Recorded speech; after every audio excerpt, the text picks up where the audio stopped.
अस्सलामु अलैकुम रहमतुल्लाहि व बरकातुहू। कैसे हैं आप? अल्हम्दुलिल्लाह मैं खैरियत से हूँ, बिल्कुल ठीक ठाक हूँ। उम्मीद है आप भी खैरियत से और ठीक ठाक होंगे।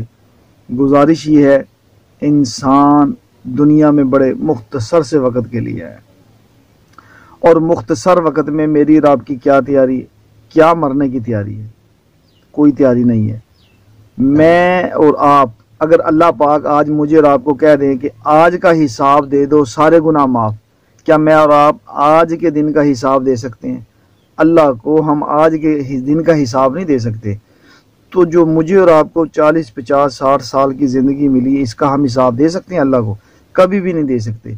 तो इसलिए मरने से पहले, मरने की तैयारी ये है कि हम अल्लाह पाक को राज़ी करने वाले बने। कैसे? नबी पाक सल्लल्लाहु अलैहि वसल्लम के सुन्नत तरीके के मुताबिक। क्या मैं और आप घर से निकलते वक्त दुआ पढ़ते हैं? घर से निकलने की दुआ क्या हमने कभी पढ़ी है? बिस्मिल्लाहि तवक्कलतु अलल्लाह ला हौला वला कुव्वता इल्ला बिल्लाहिल अलिय्यिल अज़ीम।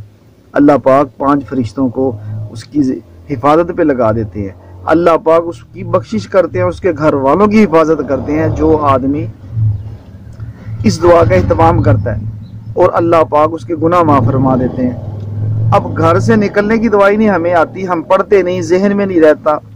अब किसी को पूछो दूध पीने की दवा, वो कहता है यार मैंने याद तो की थी लेकिन अब जहन में नहीं है। तो इसका मतलब है हम दूध पीते हुए दूध पीने की दवा नहीं पढ़ते। हम हर काम को उस तरह नहीं करते जैसे प्यारे आका हज़रत मोहम्मद सल्लल्लाहु अलैहि वसल्लम ने फरमाया। हमारा खाना पीना उठना बैठना सुन्नत के मुताबिक हो सकता है। कैसे? जब हम दिल से इरादा करें।